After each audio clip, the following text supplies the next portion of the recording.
What would you do if the person you trusted most tore your world apart, only to hand you the tools to rebuild it stronger?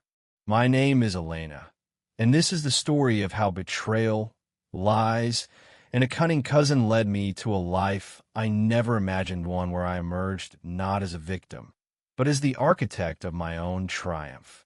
I met Daniel in college, where his easy laugh and quiet confidence drew me in like a moth to a flame. We built a life together over 10 years marriage, a cozy home in the suburbs, and dreams of a family. My cousin, Vanessa, was always part of that picture.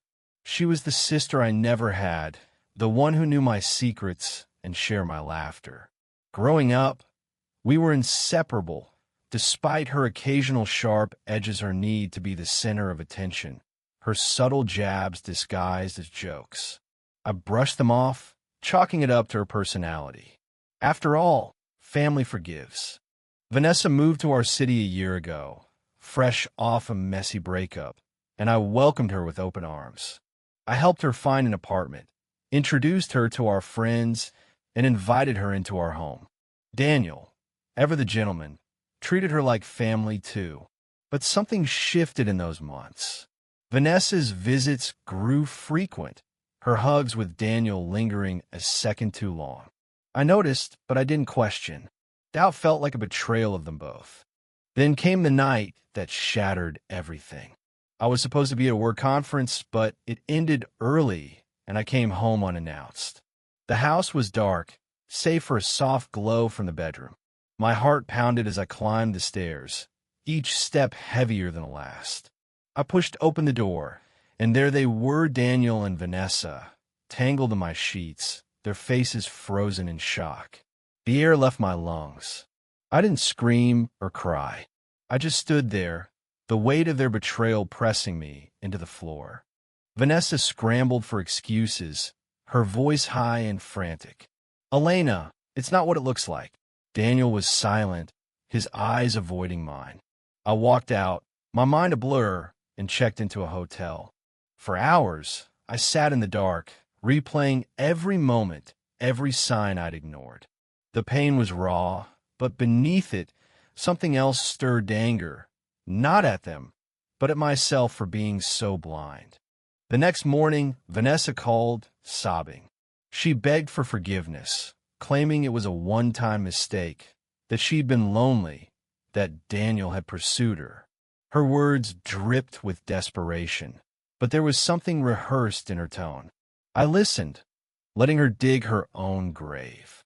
Then Daniel texted, apologizing, swearing he'd end things with her. I didn't respond to either. Instead, I started thinking.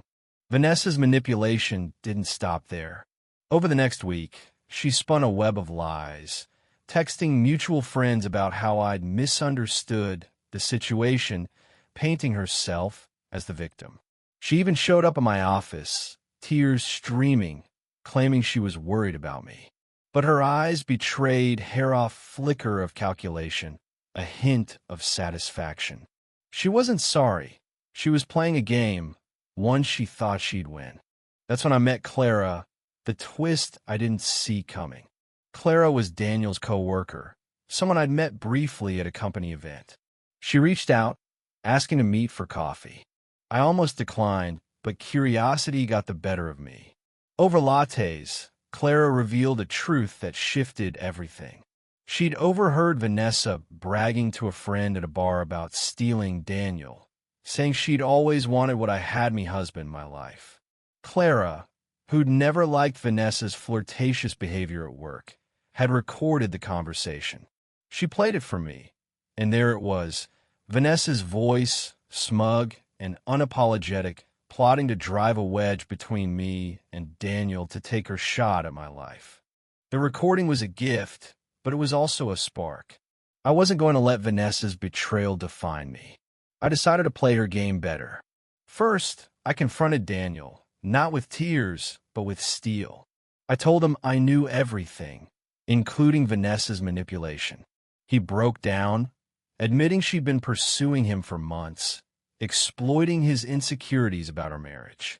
I didn't forgive him, But I saw his weakness for what it was, a flaw I couldn't unsee. I filed for divorce, but I didn't stop there. Vanessa wanted my life. I make sure she got nothing. I hired a private investigator, not to follow Daniel, but Vanessa. The investigator uncovered her financial troubles, debt, unpaid bills, and a history of scams. She'd been using her charm to borrow money from friends, including some of ours. Armed with this, I crafted a plan. I invited Vanessa to lunch, playing the role of the forgiving cousin. She showed up, all smiles, expecting me to crumble. Instead, I laid out the evidence: her debts, her lies, the recording. Her face paled as I told her I'd shared it with our family and friends. I didn't raise my voice. I didn't need to. The truth was enough to unravel her. She stammered, tried to deflect, but I cut her off. "You thought you could take my life, Vanessa, but you're not me. You never will be." The fallout was swift. Our family, once charmed by her, turned their backs. Friends stopped answering her calls. Daniel, meanwhile, was no longer my concern. The divorce proceedings favored May's guilt, and the prenup we'd signed years ago ensured I kept the house and a significant portion of our assets. But I didn't want to stay in that house, haunted by memories. I sold it, used the money to buy a sleek downtown condo, and started fresh. Vanessa, desperate to salvage her image, tried one last move. She posted online, accusing me of ruining her life, twisting the narrative to make me the villain. But the recording Clara gave me was my trump card. I shared it publicly, letting Vanessa's own words expose her. The backlash was brutal. She lost her job, her credibility, everything. She played herself, and I didn't have to lift a finger. As for me, I rebuilt. I started a small consulting business, something I'd always dreamed of but never pursued because I was too comfortable in my old life. Clara became a close friend, her honesty a reminder that not everyone betrays. I traveled, rediscovered passions I'd forgotten, and found a strength I didn't know I had. Dana tried to reach out once, but I was done. He was part of a past I no longer needed. Looking back, the betrayal was a wound, but it was also a wake-up call. Vanessa thought she could break me, but she only broke the illusion of the life I thought I wanted. In her attempt to take everything, she gave me something better: freedom, clarity, and the chance to build a life that was truly mine. I don't hate her. I don't need to. She's a footnote in my story. While I'm writing a new chapter, one where I'm the hero, not the victim. In the end, Vanessa got played by her own greed, her own lies. And me?